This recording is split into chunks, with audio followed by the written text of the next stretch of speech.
Olá, irmãos, e a paz do Senhor.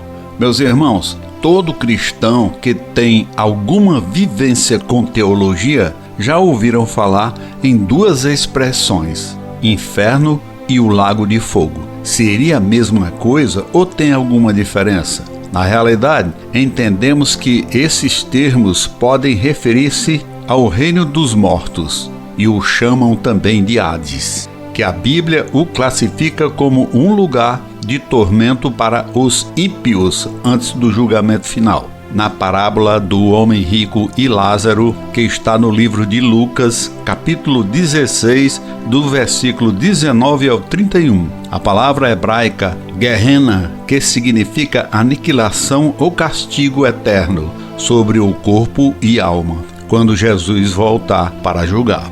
Naqueles termos bíblicos, tinha um local em Jerusalém que funcionou historicamente como um depósito de lixo onde queimavam constantemente, devido ao seu passado notório, inclusive sendo um local para rituais pagãos. Tornou-se então uma representação simbólica para um local final de punição para os juízos de Deus.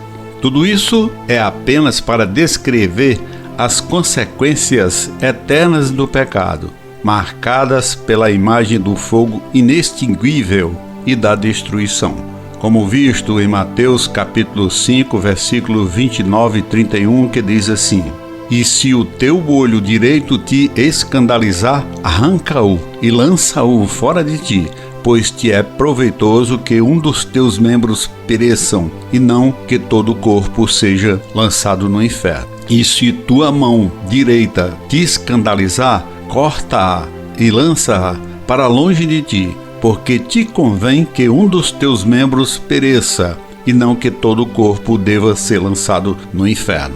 A palavra grega tártaro, mencionada uma vez em 2 Pedro, capítulo 24, termo este que denota um lugar onde Deus lança alguns anjos rebeldes, mantendo-os acorrentados até o dia do julgamento.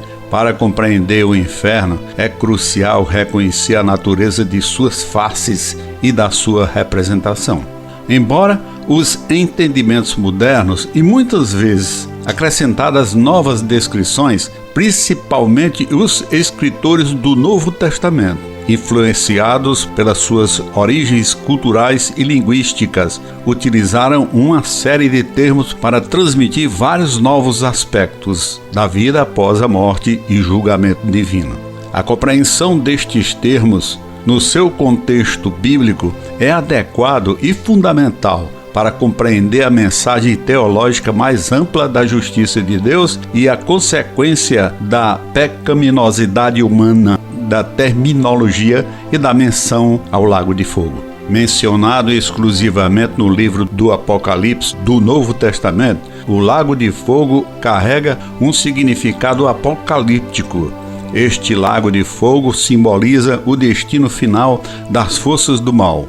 As imagens são intensas e dramáticas, evocando cenas de julgamento escatológico. A besta, o falso profeta, a morte do diabo, o Hades e aqueles que não se encontram no livro da vida estão todos destinados a este lago, enfatizando seu papel como local de punição eterna final. Ao contrário do Hades para os evangélicos e o purgatório para os católicos, que carregam uma sensação de transitoriedade, deixando o lago de fogo descrito como destino conclusivo para o mal, e serve também como uma advertência, quanto como uma proclamação do triunfo final da justiça de Deus sobre o mal. Dentro da escatologia cristã, a função do Hades é o assunto de discurso teológico. No Novo Testamento, o Hades é descrito como um destino provisório para almas injustas, entre a sua morte física e o próximo julgamento final. Não é apenas um lugar passivo, é um reino caracterizado por sofrimento e angústia, como uma forma preliminar de julgamento com a função e o momento do lago de fogo. À medida que a narrativa do Novo Testamento se desenrola nas visões apocalípticas, encontramos o Lago de Fogo um destino definitivo e inalterável, diferente do Hades e muitas vezes referido como a segunda morte. Suas implicações são profundamente eternas. Após o importante evento do julgamento de Cristo, descrito no livro de Apocalipse, capítulo 20, do versículo 11 ao 15, os injustos, aqueles que não estão inscritos no livro da vida, serão lançados neste lago. Como vemos, esta não é uma fase transitória ou intermediária, mas o destino final da separação eterna de Deus. É a segunda morte e simboliza o fim, não apenas da vida física, mas também uma separação eterna da presença do Senhor. Essa distinção entre o inferno e o lago de fogo é fundamental na escatologia cristã, enquanto o inferno é um lugar temporário e de sofrimento, enquanto que o fogo representa um local inalterável e eterno para os injustos. Para os ocupantes do inferno, conforme descrito em várias passagens do Novo Testamento, principalmente as almas dos mortos injustos, estarão num estado de expectativa, aguardando o grande julgamento final do trono branco, que é o tribunal de Cristo. É essencial compreender que o inferno não é o destino eterno dos injustos. É uma morada da alma, mas uma morada temporária. A parábola do homem rico e Lázaro, encontrada no livro de Lucas, capítulo 16, nos fornece uma visão ampla da realidade do inferno. Ali vemos que as memórias permanecem intactas, mesmo na vida após a morte. Lembre-se e guarda com você em toda a sua vida. O homem rico recebeu muitas coisas boas na sua vida, enquanto que Lázaro recebeu coisas ruins. Após a morte, Lázaro foi consolado, enquanto que o homem rico entra em tormento e agonia. Veja o que está no livro de Lucas, capítulo 16, versículo 23, que diz assim: No Hades ergueu os olhos, estando em tormentos, e viu de longe a Abraão e a Lázaro no seu seio. Essa passagem da Bíblia nos dá motivos para acreditar que existe uma capacidade de ver e possivelmente testemunhar o momento presente naquele reino, reforçando ainda mais a ideia de experiência sensorial do homem rico.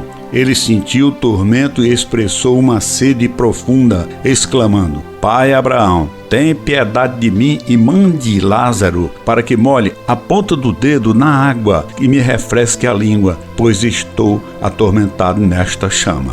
Esta descrição, que está em Lucas capítulo 16, versículo 24, nos diz que os ocupantes do inferno têm seus sentidos físicos intactos. Isso implica que a agonia experimentada não é apenas de natureza espiritual. O poder da comunicação também não está perdida.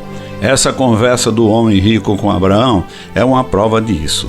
A sua preocupação com a sua família ainda na terra, como está em Lucas capítulo 16, versículo 28, porque especificamente a seu pedido a Lázaro para avisar os seus irmãos, ilumina a consciência dos assuntos terrenos e das ligações emocionais duradouras.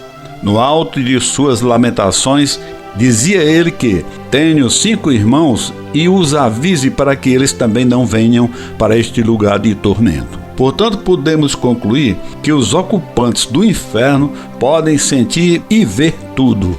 No livro do Apocalipse, capítulo 19, versículo 20, ressalta um aspecto fascinante, ao mesmo tempo preocupante, que diz assim: E a besta foi presa, e com ela o falso profeta, que fizera diante dela os sinais, com que enganou os que receberam o sinal da besta e os que adoraram a sua imagem. Estes 2 foram lançados vivos no lago de fogo que arde com enxofre.